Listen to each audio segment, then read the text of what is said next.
The Fat Controller had sent Edward to the works to be mended. Near the workstation, Edward noticed a narrow-gauge engine standing in an open-sided shed. "That's Skarloey," he thought. "What's he doing there?" He remembered Skarloey and his brother Rheneas, because in the old days he had often brought passengers who wanted to travel up to the lake in their little train. As the men at the works could not mend him at once, Edward asked them to pull him into a siding close to Skarloey. Skarloey was pleased to see Edward. "The owner just brought 2 more engines," he said.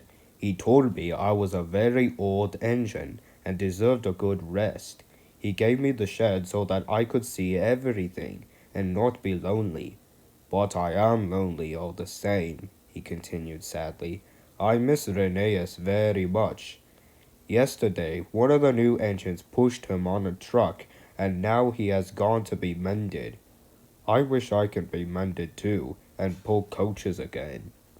"Have your coaches got names?" asked Edward. "Oh, yes.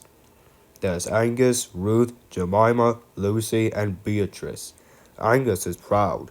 She has portions for first-class passengers. She pities Ruth, Jemima, and Lucy, who are third class with bare boards. But all for a sniff at Beatrice. Beatrice often smells of fish and cheese. But she is most important," said Skarloey honestly.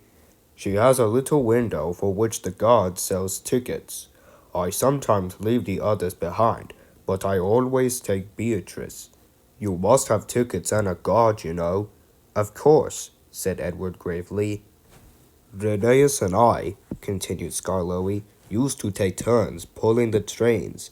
We know everybody, and everybody knows us. We whistle to the people in the fields, at level crossings, and in lonely cottages and farms, and the people always wave to us.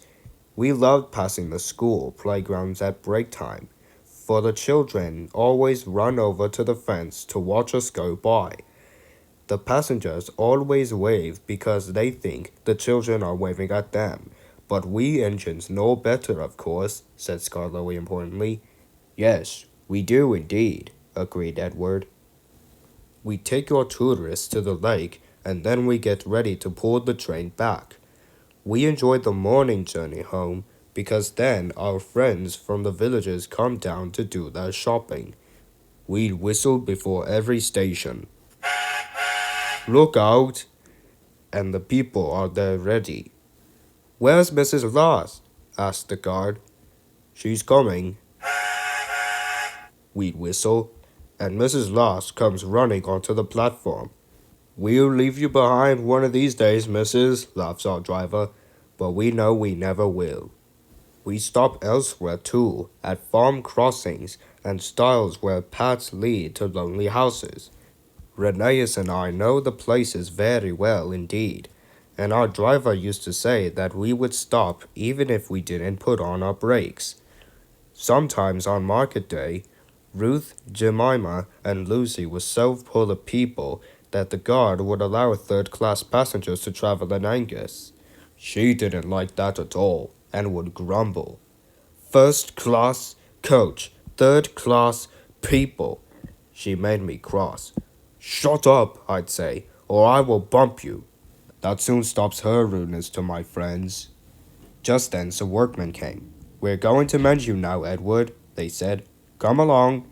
"Goodbye, Skarloey. Thank you for telling me about your railway. It's a lovely line, is it?" "Thank you for talking to me, Edward. You cheered me up. Goodbye." Skarloey watched Edward being taken to the works.